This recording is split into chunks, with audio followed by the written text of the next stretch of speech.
Hearty welcome to the third session of MEDINSPIRE, conducted as a part of MEDMEET, the international UG conference hosted by College Union 2020 of Government Medical College, Calicut. I'm Tanya Nasser, a final year MBBS student from Government Medical College, Calicut. To be a doctor is just like being a great human being. Today we have with us someone very close to our heart who has added yet another dimension to this noble profession.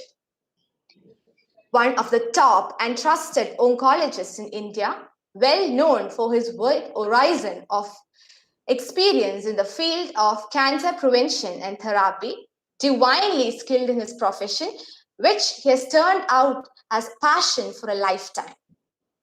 The founder chairperson of Cochin Cancer Society.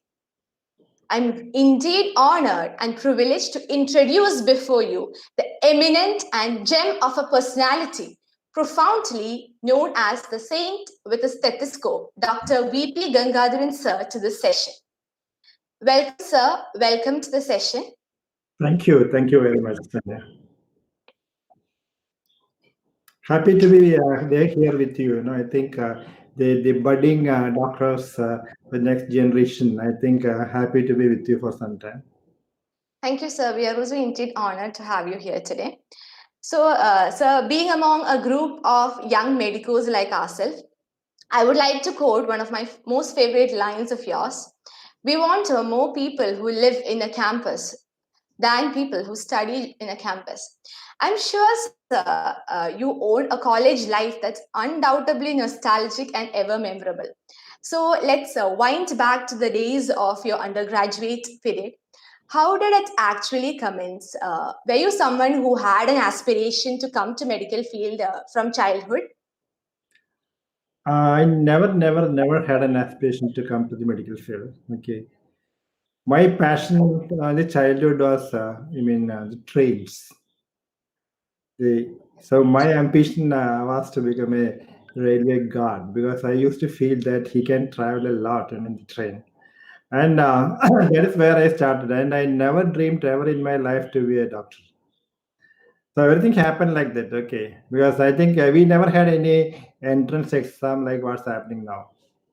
Okay, The sir. selection was based on our marks. Then it was not plus two, it was a pre-degree or a BSc marks. I was too young to join the profession after my pre-degree because I was hardly 15 years when I finished my today's plus two. Okay, because I Okay. finished my 10th standard by the age of 13 year plus and plus two by the age of 15 year plus. So only you can join a professional college after 17 only. So I had to go for my BSc and my subject was chemistry. Okay, And sir. my most loved subject was mathematics. And the worst subject I loved ever in my life is biology. Also.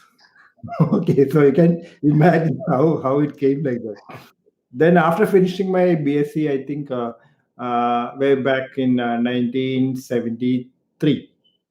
1973. I think most of you are not born at that time. I think at that time, you had to apply for MBBS. So I just applied like that. That's all. But my father's plan was to take me into his business, what he was doing at that time. But I think during the vacation itself, he realized that if I join him, the business is going to be shattered in no time because I was not a businessman to be. So when I applied, I got the seat. Then it became a question as to join it or you continue with the business. My mother had an ambition because I think her brother died even before I was born, and my name was I inherited from him. He was I again think one he was doctor. also a doctor. Yeah, yes, a Dr. Gangadharan.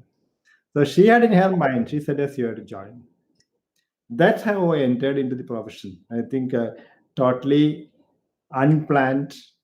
I can never claim that I ever want to be a doctor. But retrospectively, now I feel that I think that's the right choice which I Choice. made ever in my life. Okay. Sir, so it's really fascinating to know that one of the most successful oncologists had a dream of being uh, train guard during his childhood. I think you won't be able to see this, but one of my patients has drawn a picture. It's there upstairs. I don't think that you can see it very, very high. I won't be able to take it now. Yeah, sir. But I can read it for you. The train name is Ganga Express. Oh, Ganga Express. And he has depicted my picture as the god. guard. Yes, yes. Gifted me this about, I think, 1.5 years back. Okay, sir. So, sir, destiny brought you here. Maybe uh, destiny actually wanted you to be the guard of lives of many people, Probably, perhaps. probably, probably. Yes, Yeah. sir. So, how was your undergraduate days in Cotton Medical College? Could you share some good experiences of it? I think I enjoyed. I will not say I. We all enjoyed. We all enjoyed. It was a different, world when we were doing our MBBS. I did my MBBS in a small place called Cotton, but it's a small place, and college is about at least 7-8 kilometers from the town.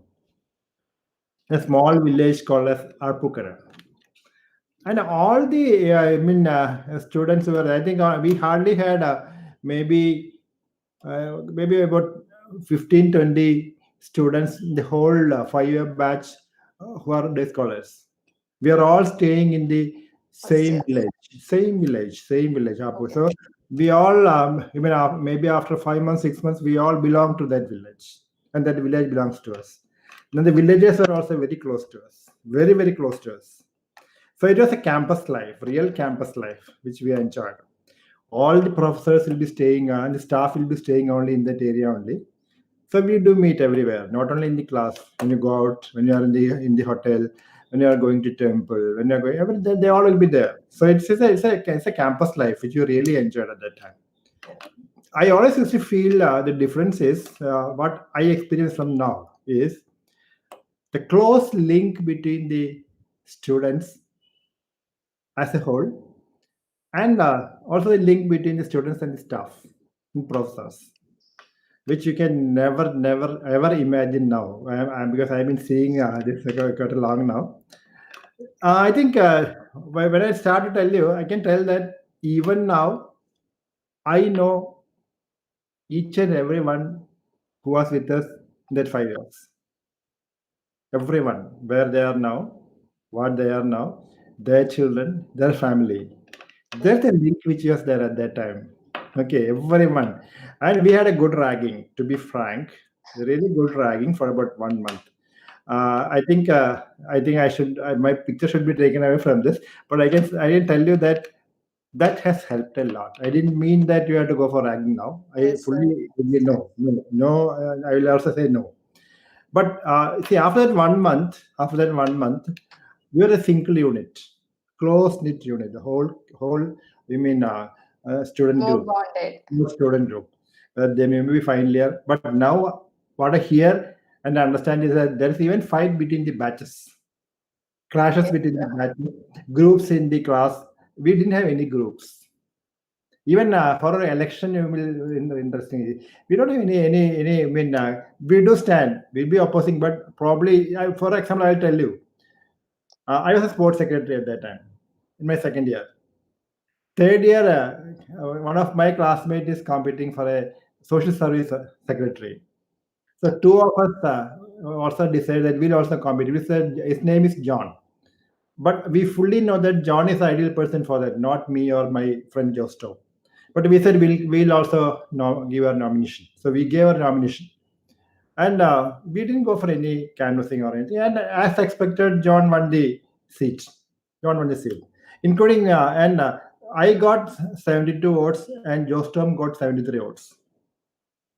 With the other, John would have got, in More, hand, very much more. When then Jostom came and told me that, see, I got one extra vote compared to you. Then I told him that is my vote because I have voted for you. I didn't vote for me. Okay, that's the link usually which we used to at the time, and everything. I think that's why I always used to tell that we have lived in that campus. We have lived in the campus. We no. When we go for to when we'll be going for to play basketball. We'll be going to play shuttle. And when we go for movies, all of us go together. We all go together. When the exam comes, we all will be taking extension of the electric connection to the top floor. I mean, open space of the building, and all of us will be sitting and studying there Together. together. And around about 12:30, 1 o'clock, we may go out because there is summer shops will be open at that time. Have a tea and come back and then start. Much more is when there's an exam happening. The villagers used to prepare tea for us and give to us in the night. And they all know that we are going for the exam. Can you ever imagine a campus like that now? No, sir, I don't think we can imagine right now. Let's say such a close knit team moving together. Yeah, the So bond that's and unity was the kind more of there. which I think we all should have, because when we enter the profession after finishing your MBBS, MD, whatever it may be, your support system is your own friends. I'm with you. And anywhere in the country or anywhere in the world, we have got now enough, and we still maintain the contact. That has got a real, impact on your profession as well. So maintain that link. As I do say, always give you maintain that link, form a very close unit, and move together. Okay, sir. Thank you, sir.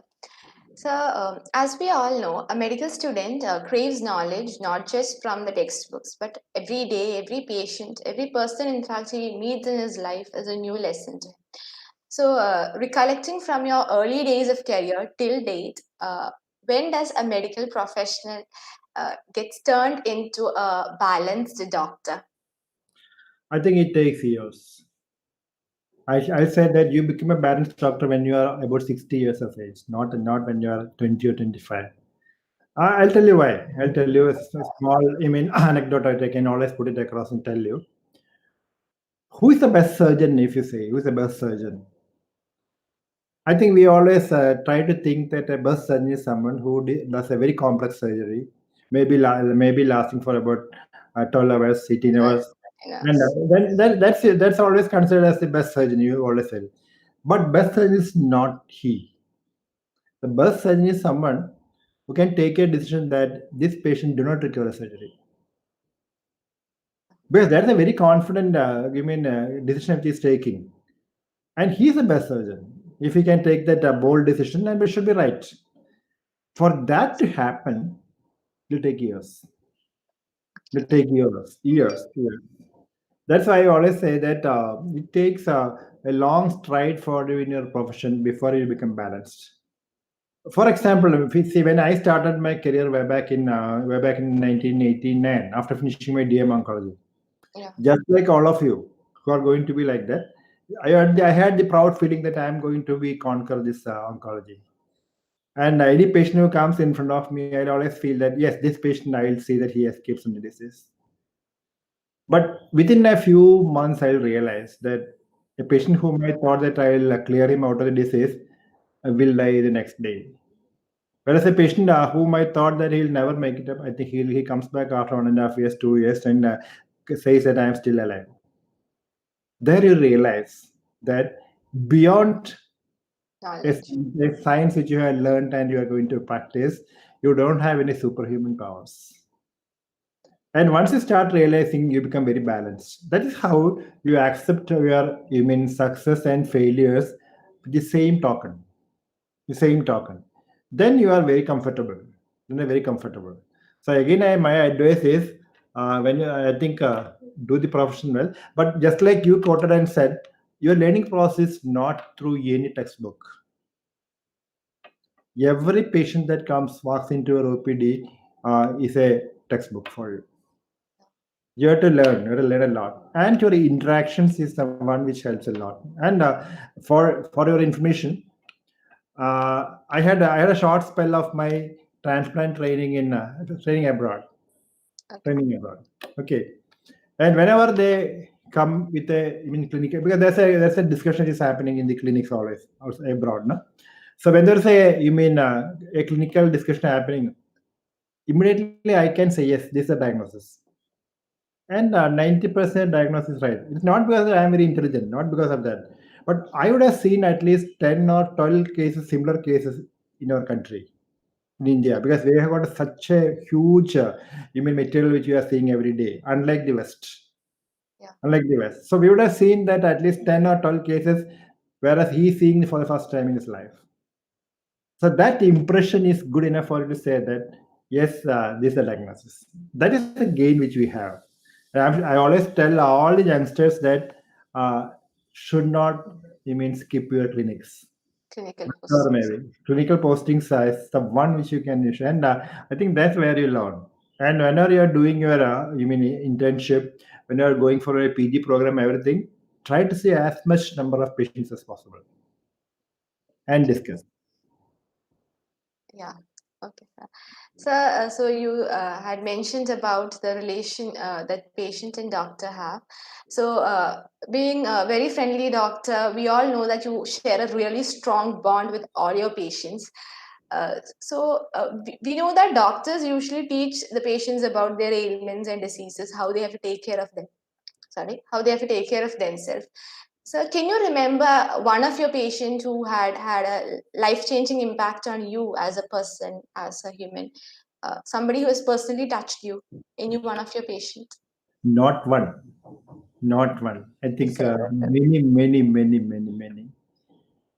Every patient touches your life. Or every touches your heart. That's why I said every patient is a textbook for it. Not only in terms of teaching you, but they do. And I think again, what I would like to always pinpoint and tell you is that we are always taught, especially in our allopathy or the Western medicine, that uh, you should not uh, go to the level of mental equilibrium with the patient, because you feel that then you will be hurt, okay, Emotion. yeah, when something happens. So always they will try to teach you to maintain a distance, okay, Yes.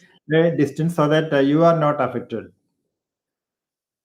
I put it across in a different way. I say that it's not the way.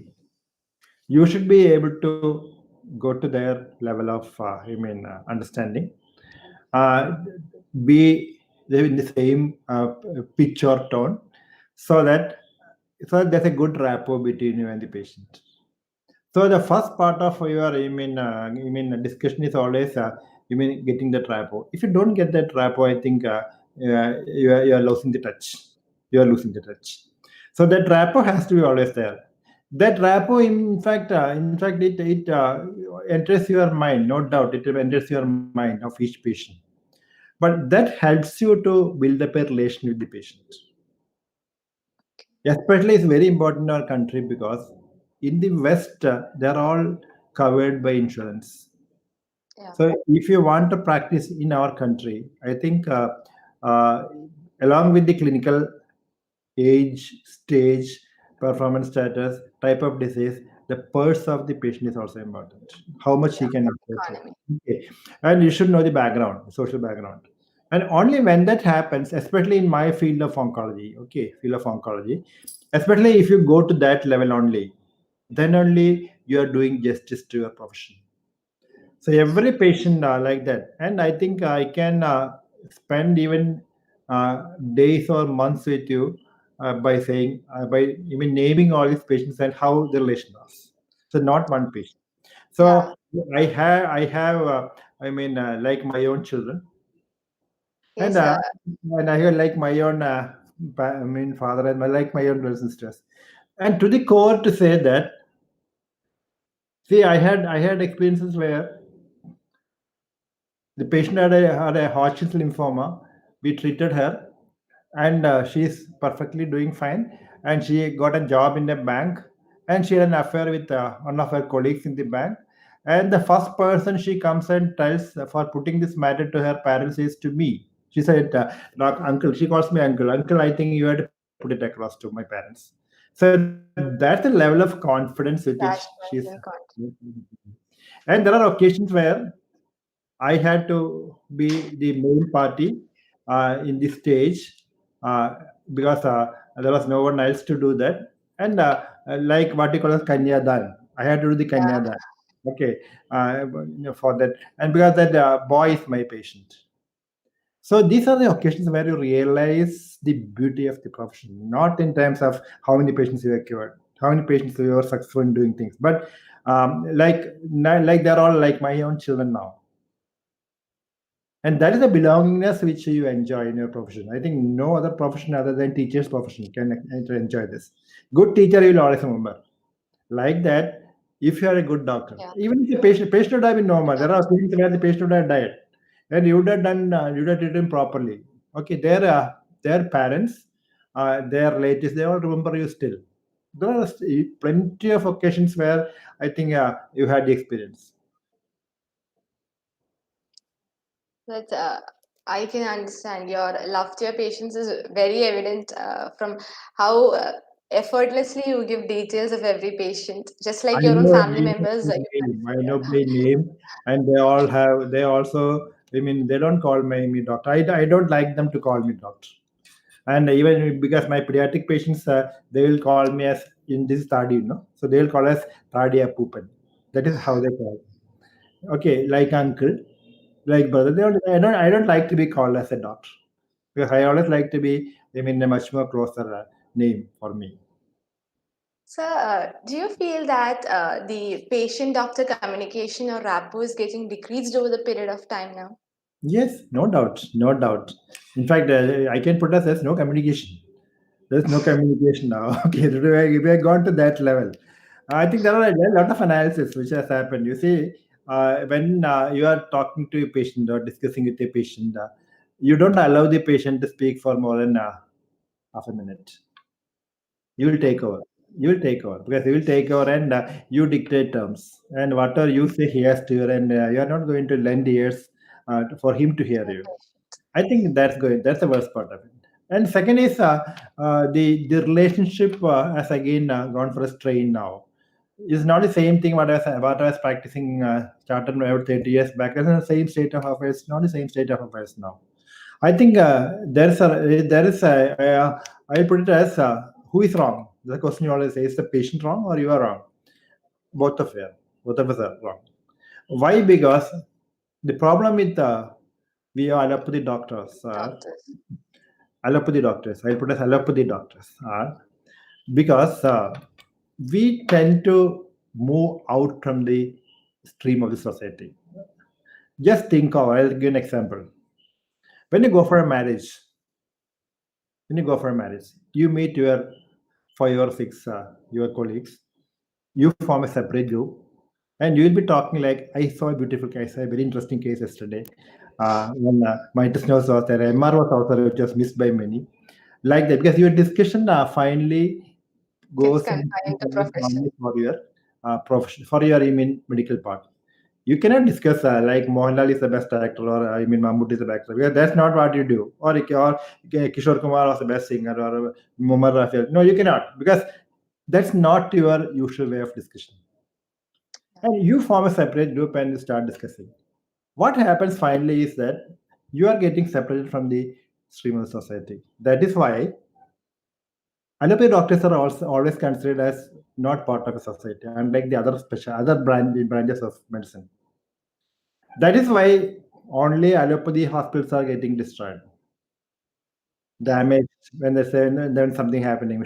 And you never hear of some Ayurvedic hospital being I mean stone thrown or something like that. You never hear. yeah, Only violence you never hear. to It's allopathy. only the allopathy doctors. And from the patient's side, patient also feels that you are not he's not very comfortable with you because you don't go to that level of I mean discussion with Their them, understanding. and you always feel that you are an elated group from the society. I think that is something which I take away. That is why I said from the beginning that if you are living Living in a in campus. the campus, then you are a different person because you are learning not medicine alone. You are learning as to how to live in the society.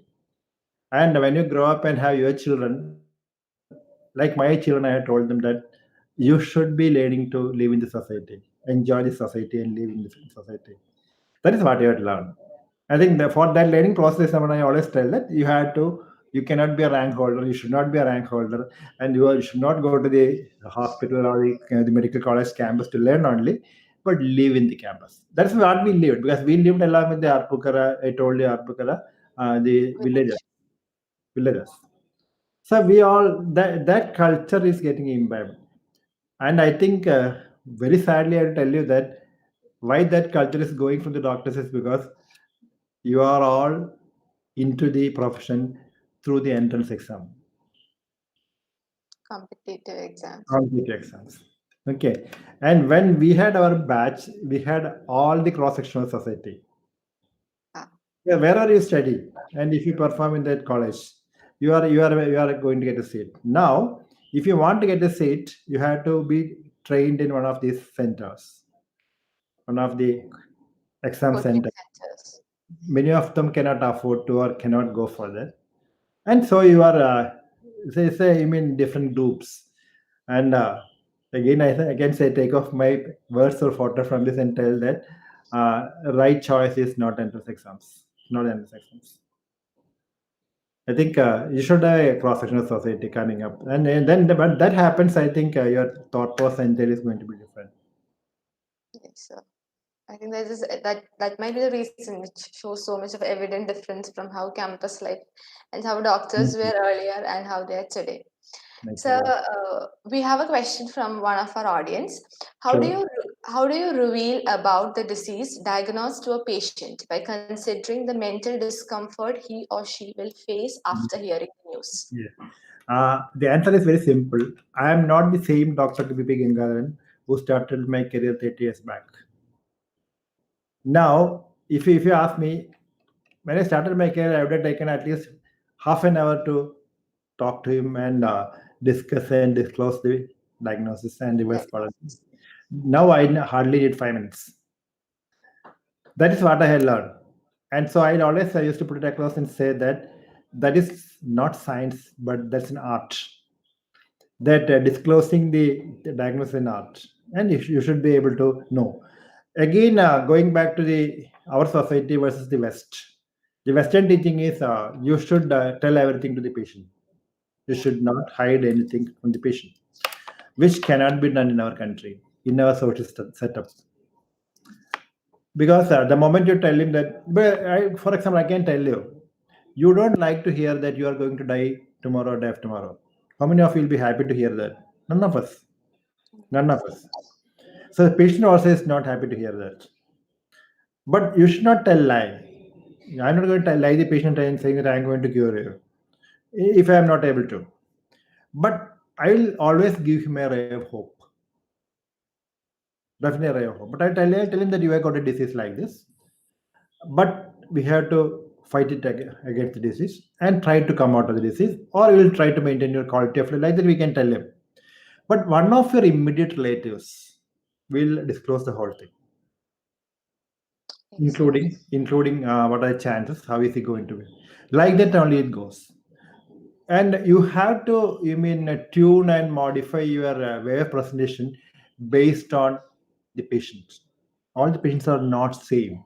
Same. It will vary from patient to It patient. varies. So that is where I said you are establishing a rapport, then you can realize as how is he going to face this.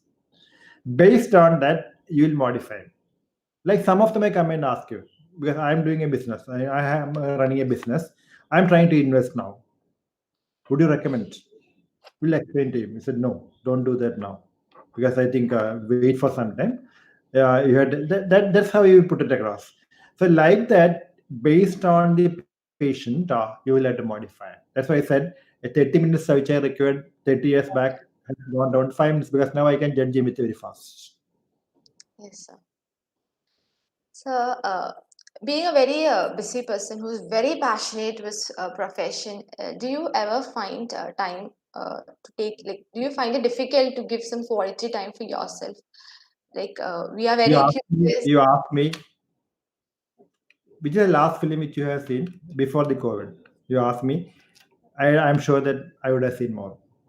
Completely I updates. don't miss many of the movies, and I go and see the movies in the theater, It's not at home, not at home. And you ask me, did you see the last year Wimbledon? I said I saw the matches. You ask me, did you see Dhoni's last match? I'll say yes, I have seen the last match. Can you name who is the topmost person in tennis now? I can name that. Yes, sir. My am telling you is that we all have got the same 24 hours in a day, 24 hours a day. It's how you utilize that that's important. I have plenty of time for, like I'm sitting with you now, leisurely I'm sitting with you and discussing now. Because it's a planned one. It's a planned one. So if you can plan things, I think you will have enough time. There's no point in saying that I don't have time for your time. No, it's not like that. See, when you were a student also, you did the same thing and you had plenty of time. Now also I say I have plenty of time to see any of the movies or you mean any of the recent events that's happening in the world. And just it's like that only it goes. I think so. I always put it across and say that life is a big canvas. Okay, your profession is only in one corner of that canvas. You have to fill up the rest of the canvas to your life, which may be your sports, your music, your family. Then only it becomes complete. You are happy only when it is complete. So profession alone is not your, full canvas in life. So if you can do that, I think I have plenty of time for doing things. Okay, sir.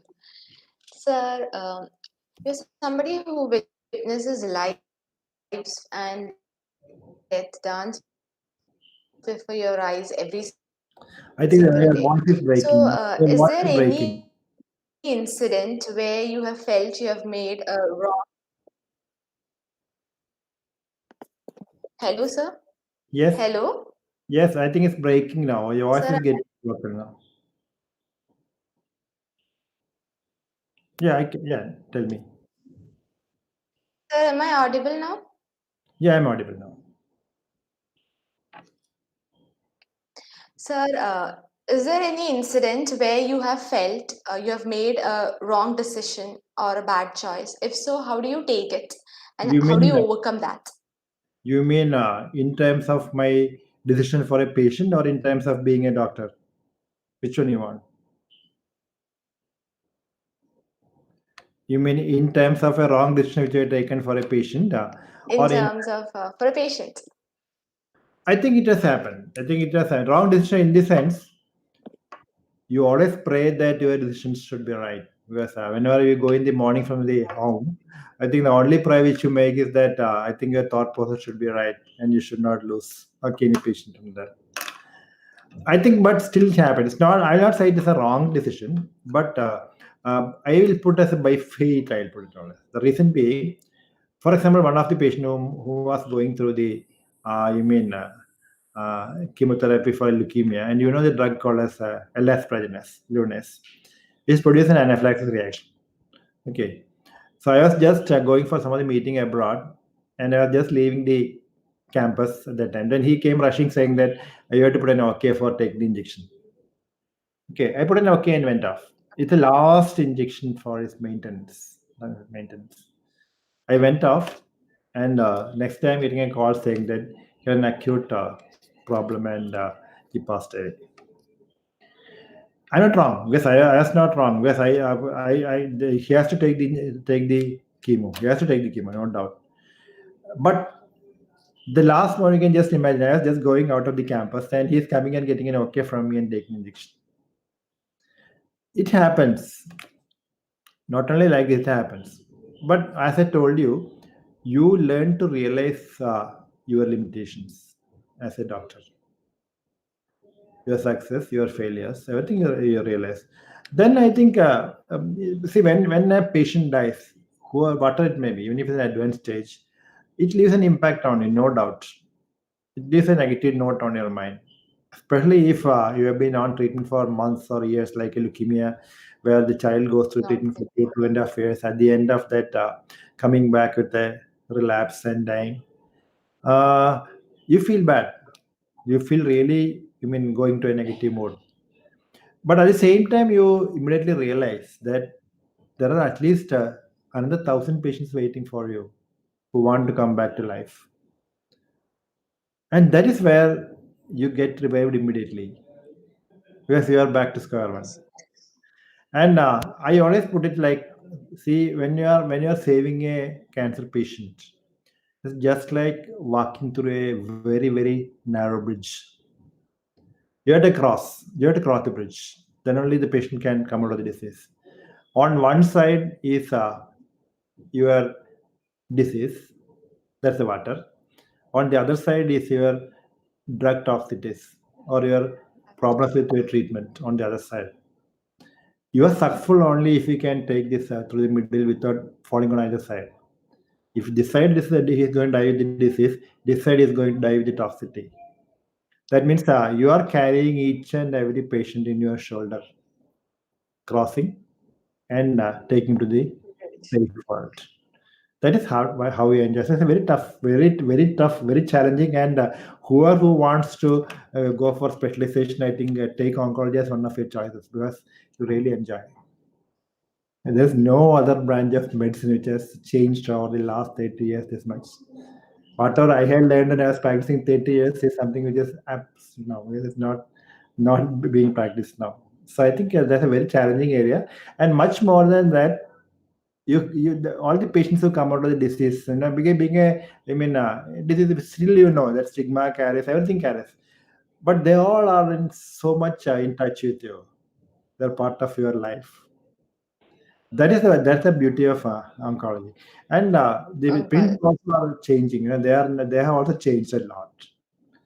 That is, I think, what we enjoy as an oncologist. Sir, since you said the cancer field has drastically changed over the last 30 years, I think still our anxiety and fear about that stigmatized crab has miles to travel. So, how gravely is the term stigma imposed to cancer even today? I think I will tell you that Corona has changed that a little bit now because Corona has made much more stigma than I think cancer now. So I have written an article last week saying that Cancer, nobody minds cancer because something else is in front of them, which carries a corona much has overpowered more power. But still, it's there. Still, it's there. I think that's because I think society has to change. It's a stigmatization which has happened. So whenever I start my class on cancer awareness, the first picture I show is this crab has to be given to some other disease, some other chronic disease, and you can replace the crab with a rose flower. That is my first slide, like a rose flower slide. The reason being, it's better than many other diseases. First of all, it's not a chronic disease. It's not a chronic disease. Either you are going to come out of the disease or you're going to die, isn't it? So it's not a chronic disease. So a Yeah, stigma of disease doesn't happen. Now I'll ask you back. How many of your diabetic patients are getting cured of the disease? How many of your hypertensive patients are getting cured out of the disease? Hardly nobody. 50. They are taking Nobody. Hardly you I mean treat fake the patient and drugs. you get the disease.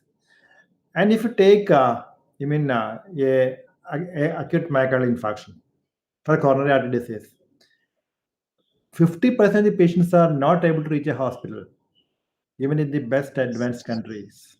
Whereas here, not a single patient is going to die unless the patient decides not to go to hospital.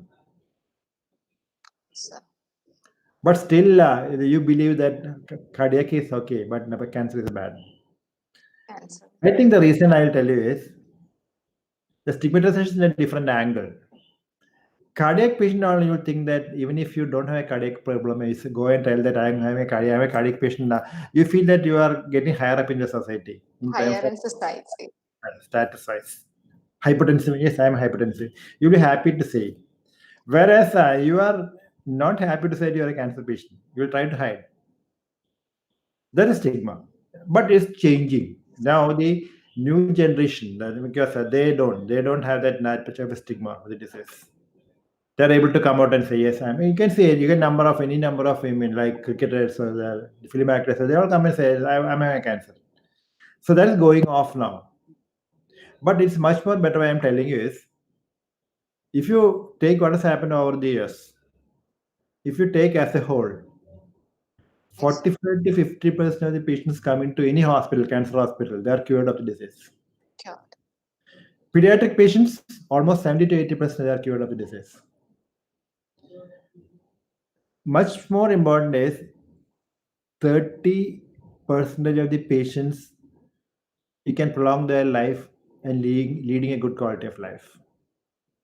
That means they are accepting disease and living like a diabetic patient, not like a hypertensive patient.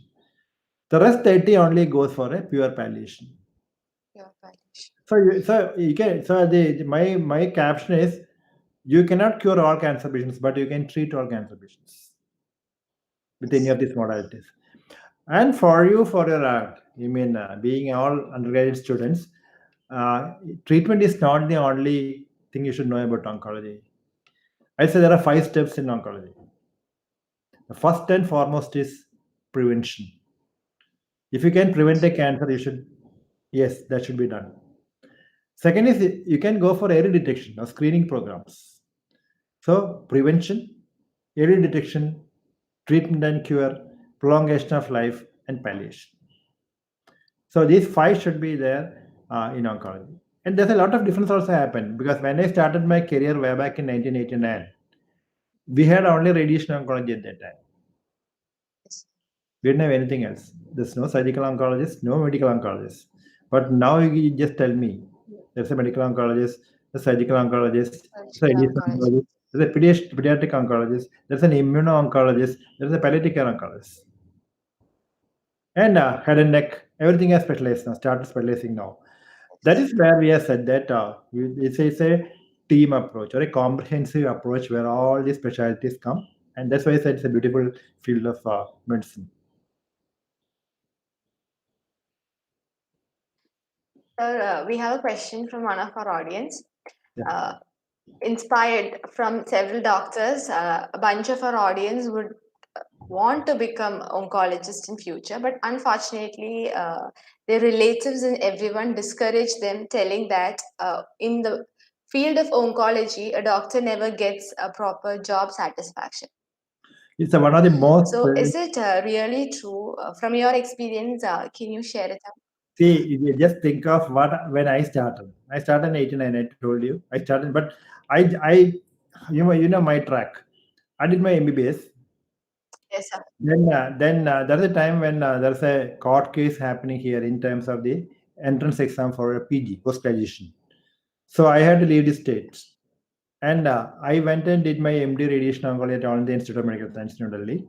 First, where I felt that I went to wrong place, wrong specialty, because I never knew that oncology is like this. Then I came back and did my MD medicine and went for my DA medical oncology. When I did my MD medicine, including some of my professors told that he's mad. He's mad.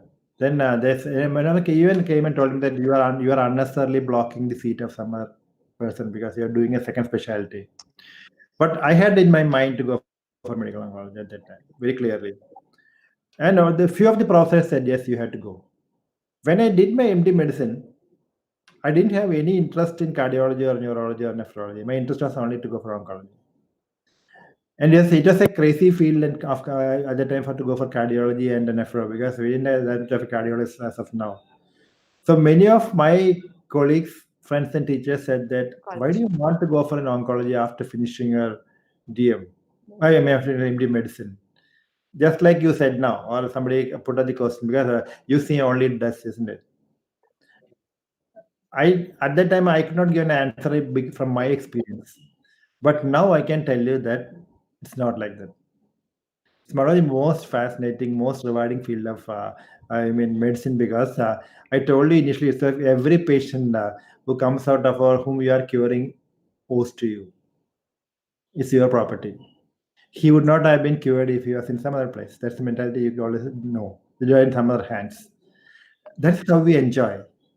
That's how we enjoy a profession. It has changed a lot, and you can say you can practice all branches what you learned in your MBBS in this because you are treating infections, you are treating the cardiac problems. You know when you are making out the you see any patients, you see ENT patients, and just see because and whenever I also tell that if you are preparing for your entrance or your PG, and if you want to work in a specialty, it should be in oncology because you will be touching all the branches, all the branches. So as of now, you can very clearly say that it's not like that. How many of your, chronic kidney disease patients would have saved? CKD patients would have saved? How many of your dialysis patients would have, come out of disease but for time? How many of your GA, other than the acute GA problems, you would have, like liver, chronic diseases, you would have saved? But here it's not like that. I told you initially itself, when you save them, like a leukemia is coming in, whom we are saving, you're saving for, he's coming out of disease and going to lead a perfectly normal life, which doesn't happen with many of the That's other normal, people. right? They are perfectly back to normal, much more mentally normal person than you, much more mentally polished person than you, much more, different person who life ambition is changing and whose priorities in life are changing, is living happily, loving, and letting others to live. Yeah. That is the change which has happened in the cancer patient. That is why I told you it's a different thing. So it's sort of different. So the reason being, your parents or your relatives who are going to tell, they had not seen what is the oncology. That's the reason. Because that's a stigma which carries in them. So they are not wrong. I can say, you cannot say they are wrong. But when you start enjoying the profession, just now only I got a phone call from one of my MBBS, junior doctors who are asking me. He has joined in Pune for, DNB in radiotherapy. Just now, maybe about 1 hour back. I told him you are taking the right choice. If you have interest, but I didn't join oncology. Sir, by interest. Again, I'm telling you, I didn't join by interest. My interest was in general medicine at that time. It's Till I did my internship, my choice was surgery. Doing internship, I more changed. My change was to internal medicine. Internal medicine. But even when I joined radiotherapy, the first two, three, no, the first, I'll say even 6 months plus, I felt that I had taken the wrong decision to join oncology. But by the end of second year, when I started seeing patients being going back normal, coming back perfectly all right, I had decided that my field is oncology. Now I'm not repenting at all. I feel that I've taken the right choice of being an oncologist. And if God gives me a chance to have a rebirth and ask me, what do you want to be in your profession next, your next rebirth, I'll definitely say that I want to come out and live as an oncologist from day one of my life. Sir, including me, many of our audience are really curious to know how do you manage to be so power packed with lots of positive energy? Yeah. In Yes. fact, I get my energy from my patients. You're draining energy from patients. Patients without knowing, without they knowing it. Okay, but that's I told you, we have got two major programs which is happening every year. Like it's a reunion of the patients. One is on first Sunday of February, and the second is on third Sunday of April. The first Sunday of February we call it as a meeting called as communion. Where all adult patients who are back to life, they come and they enjoy. We all enjoy with them. And the third Sunday of April is for the pediatric patients. It's called as Calicut. On that day, you can just see the patients, people who have been through your hands. They come, they enjoy, they dance, they sing, and that day is enough for me to run my steam for the next. I gain my all the energy for my next year doing those days. Like that every day. I think every patient who walks into your OP, when he gives you the energy to go ahead. So I think that's the best way you can. And I think the way you have to do is also I'll tell you, because when we are running the OPD, I think our OPD used to go till about 12:30, 1 o'clock at night. Am I audible now? Hello? Yes, sir. Yes, sir. You're audible. We can Yeah. hear you. Yeah. And it goes on. See, usually you'll get bored up, isn't it? When you're seeing so many patients. But we used to enjoy with the patient, because there'll be a patient who's coming who I know that she sings well. So I'll ask her to sing a song. So she sings, and I enjoy. And like that, if another person who walks into your OPD, he may be a politician. I just talk to him and tell him that this is not the way that your government should be ruling. And he'll also start telling like that. You enjoy with each patient who is coming to your OP. Then if you can enjoy like that, it gives a break for you, a lot of interest for you, and like that you unknowingly you are draining of the positive energy from the patient. Energy. And how it is, so Patients. that way it becomes a it becomes like your it becomes a passion for you and not like a profession. Profession. Yes, sir. Sir, it is very rightly said that behind every happy person, there is a happy family. Sir, Yes. in your case, both of you being so dedicated doctors, the common time with the family might be very less. So, still, can you share with us how strongly Dr. Chitradara ma'am and your family reflects the person you are today? 100%. I think my contribution is zero. Their contribution is 100%. Why I'm telling you is, see, it's a love marriage. I always tell that much more than MBBS, I got my wife from Cotton Medical College. Okay, so she was my classmate, and from that point onwards, till this moment, till this moment, every success I think I'll owe to her, because she also has taken so much pains. Like you can imagine, I finishing my MBBS. We both of us finishing our MBBS in 1979, and I'm starting my DM oncology career, and after that my career in 1989. That means 10 years after your MBBS, studying and all, 10 years. And she also did. She did her MD in gynae, and she did her MCH in urology during this time, and it is together. I think we are all together at that time. And every step we have struggled. We have struggled, and I can pinpoint and tell that every single piece of, plates and spoons which you would have, which is in my house now, is our own, because it's our own. Professional thing which we earned from this Yes. only. We are not okay. That is how we enjoyed, and the children were with me all throughout, both of them. And one of them is taking the same profession he's doing is final year, DM medical oncology now in Madras Medical College, MMC. And of course, the elder one decided not to join for MBBS, he went for the profession. But very happy. And I again say that you have got plenty of time to be with them. See, when I was in Trivandrum Regional Cancer Center, when I was doing my, when I was associate professor there, assistant professor there, I used to play every day. I used to go in the morning by 5:30 to play badminton, and I take both my children along with me, and both of them were, good players. In fact, my elder son was a, state champion, and he was a national number two, number three player at that time. So we do get plenty of time. It's not that we don't get any time to be with them.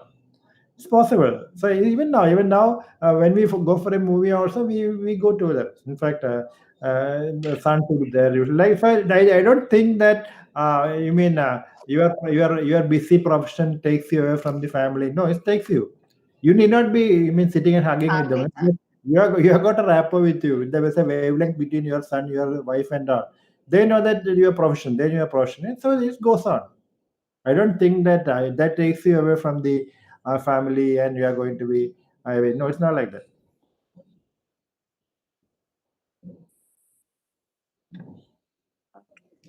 So we have another question from our audience. One of our audience have, and what he asks is that he actually comments that every character in that book has made him really touched, and it is also really inspiring. Yes, sir, Jeevitham and Albudam. So that has really touched him. So, sir, have you ever asked a patient who has just escaped from death that what the taste of death is actually like? Have you had an experience like that? Yes, lot of them, lot of them. In fact, that's an interesting question, but they all do come and tell us. Because see, there are, some of them give a discussion as to, they said we have been taken to that door and then we are pulled back. Yeah, Like that. And one of my very interesting was one of my patient who was working in WHO. Okay, he passed away. He had acute myeloid leukemia. Then he used to ask me, because he said I want to work till the last minute of my life. So he was going on working in the WHO from here, work from home or work from the hospital. Then he came one day, asked me, how do you, what are symptoms by which you can tell me that I'm dying now in another few minutes. I told him, very difficult for him because I had not died so far. That's the answer which I gave him. But he worked till the last moment and died. But many of them, you see, especially when you see, that child will not be able to explain to me now. But there's a child who is on treatment now. Okay, 2.5, 3-year-old child from Kenya. She is going to last phase of her intensive phase of leukemia treatment, and she had an acute pneumonia which happened 2 weeks back. So PCP pneumonia, and she was almost dying. And when she came back, she's normal now. Because 2 weeks of treatment, she's back to normal now. And I'm sure that though a child, she would have really felt seen that, because she will not be able to know what it is. But that happens for everyone when they come back to life. Many of them were you, and I'll tell you what. And at the same time, there are certain things that I think very interesting for you should know how our profession goes. That's why one I used to, when I was working in Trivandrum, because that's my initial part of my profession. I used to go for rounds in the night, like maybe around 9:30, 10 o'clock after my dinner. I'll just go take a rounds and come back. I was taking rounds at that time, seeing patient one by one. Then one of the girls, she was sleeping. She was a acute leukemia child, was sleeping, maybe 10-year, 12-year-old child. She was sleeping. I just crossed that bed and went to the next bed. She's sleeping. Suddenly, something which brought me back to the same previous bed, and I tried to wake up her. She was not waking up. Then they just diagnosed as a case of, at that time, was a hypoglycemia. It has happened for her, and we saved her. But think what made me come back and see that patient again. Like that, also many things have happened. But one thing is very clear: many of them will come and tell you that, especially when the majority of them, like when they're in infection and then they're almost dying, they always come and say there is somebody has said there is some darkness which is coming around them, and somebody says there's a flash of light it comes with them. There's a description for them, each one. I don't think there's a uniform. It's not uniform, but they have something. But finally, they say that, and there's an occasion where they feel that your voices we are hearing on the background, and that voice which we try to cling on, come back. Like lot of explanations are there, but I don't think it's uniform. It's not uniform. Sir, it is often said that a doctor not only belongs to his family, he belongs to the people. So, how true is this conviction in your case? Does the thought of being so responsible doctor and the only hope to millions of patients waiting for you has ever overstressed you or haunted you? No, I think the statement is right, and my wife always used to tell that me, Dr. Gangadharan, my first wife is oncology, and second wife is Chitratara. Okay, that's what she takes it. Okay, it's true. In fact, it's true. But you belong to society means that society is with you for everything. And I don't think that you can ever imagine what I'm going to tell you now. For my elder son's marriage, okay, it happened about 4 or 5 years back. Probably Keralites will know by name Bao Porsar. He was the additional chief secretary at that time. Yes. Okay, so he had come for the reception. So when he was going out of the reception, he next day he called me and asked me, "Who are the event management team for your son's marriage?"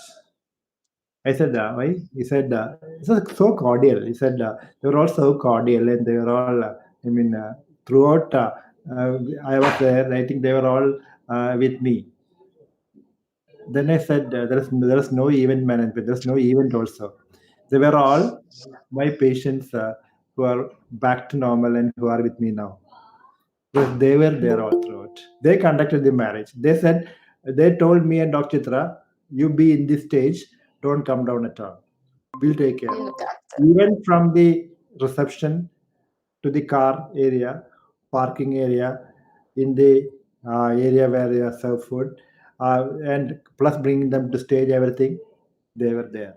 They planned the whole thing in a month's time, and they did it. And when I had the disease, I had the acute MI 3 years back. I think thousands and thousands of I will not call them patients. They are all, I told you initially. I don't Family. call them as patients. They all prayed for me. And for nearly 6 months, I had to go to different temples, mosques, and churches because they all had their offerings to be given that I had to go and give. They all came with them. What else you want in your profession? What else you want in your profession? Because I think that's the beauty of being a doctor. Doctor. So very clear that all of you who have chosen the profession have taken the right profession. But your choice is right. But what you want to become, you have decided. But how you have to be, you have taken a decision now. Yes, sir. Or once you finish it. And that is the decision you have to take. How you have to be the decision you have to take. But there I'll tell you that stick on to ethics. Stick on to your medical ethics. Stick on to the principle that you are any patient who is sitting in front of you. See them as your relative, not relative, immediate relative, like your son, daughter, mother, sister, brothers, or father. Then you can never be wrong. If you can do that, I think you are in the right track. And if you're in the right track, there's no other profession which you can enjoy in your life because you are giving back life to people, which only your profession can give. No other profession can give. Okay.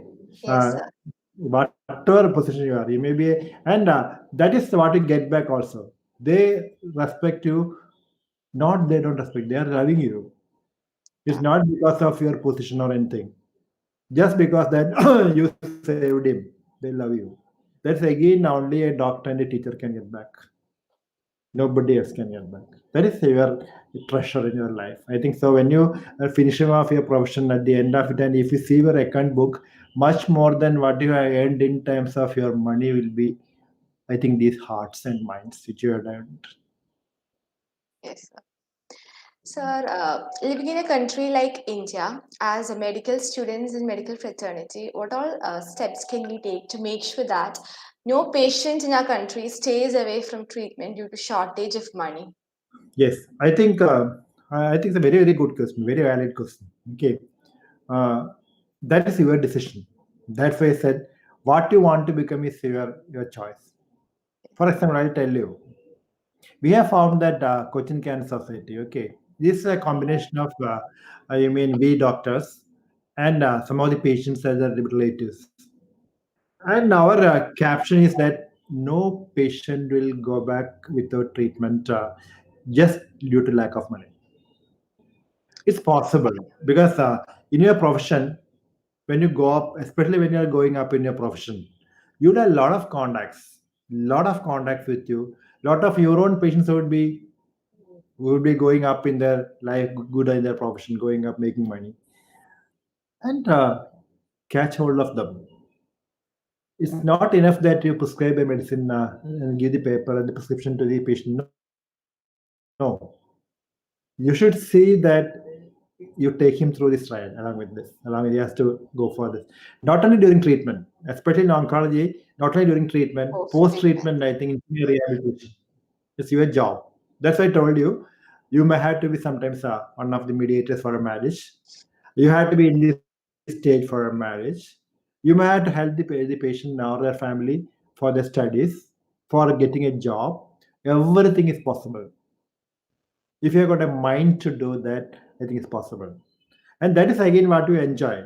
That's why I told you all these patients who have gone through my hands, they all, even is in touch with me because we have been building up house and giving to them some of them. It's not my pocket money or anything which I am spending, but I can take out the resources now from different people. and there are at least 25 to 30 students. There are students in Calicut Medical College whom we support. Yes, sir. Whom we support. Lot of them. I think that way I am telling you that it's possible. It's possible. But you should have the mind to that. And especially when you're going up in your profession, I think there are a lot of connections which happens to you. There are people ready to help you out. See what happened day before yesterday. I told you regarding one child, one Kenyan child, Yeah. whom I'm treating. No, it's a very poor child, very poor. West Kenya being, you know that place. Kenya is not a Yeah. rich country, no? So they don't have any money at all. One of my patients is a Hodgkin's lymphoma patient, whom I treated in something like 2009 or 10. Okay, he's getting married on 30th of this month. Wife is an engineer, so he's working. He's his own firm in Dubai. So he met me day before yesterday. He gave me a check saying that give this money to the child for treatment. We are almost halfway through now with that money alone. Yes. That is how they reciprocate to us. Many of them. And I think that's why I said you can do the job. Now, if you tell me can you raise money for treating a patient like 20, 30 lakhs, I'll say yes, I can do that. You can get drugs because your pharma colleagues, whom you are medical representatives, you see in a different angle always. But many of them are very, very, very nice, very nice people. You catch hold of them, you catch hold of the companies and tell that we want this much drug for treating a patient. They will do that, provided I'll put it provided Oh, yeah. you are ethically doing the right thing. That's why I said you have to go along those lines. But if you are ethically wrong, there's no other profession like this, which is worst profession you can ever imagine. So don't take any of those tracks. Be a good doctor, take a proper track, enjoy the profession, cure a lot of them, bring them back to life, and you will see that your family is a big family and not your wife, your children. No, you've got a big group of people with you. Yes, sir. Sure, sir. So, thank you, sir. So, with that, we have come to the end of our session. So, before we end, I would like to wrap up some of the take-home messages from sir's words. So, yes, the most important is that being medical students, we all are expected or we all have to live in a campus rather than just simply study in a campus. We all should maintain that bond and unity in communication with our patients, the art of communication with your patients. That is the most important thing that a doctor has to inculcate during his career. And yes, this being a professional, being a doctor, it is very important that we accept success and failures equally, learn from our failures and take the lesson to the next step. So with that, I think all of us over here has had a wonderful session. There is so Thank you. Thank you, sir. There is so much for us to follow and get inspired from sir's words. I'm sure that this would be enough for all young medicos to work passionately ahead in their career. I have no words to express my sincere gratitude to Dr. E.P. Gangadharan, sir. Uh, Amidst his busy schedule, he has made 1.5 hours for us today. We are really fortunate to spend the past 1 hour with you, sir. Thank you so much, sir.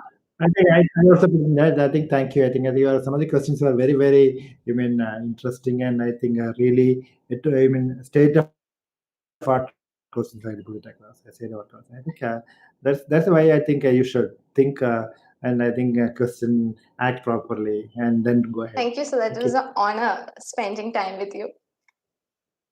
Thank I would you. also like to Thank you. thank all our viewers. Thank you so much. And thank you so much, sir. Thank Have a you. good day Bye. and stay safe, stay happy. Thank you. Okay, and happy Onam to all of you. Not only Malayalis, all of you. Okay. Happy Thank Onam. you. Thank you, sir.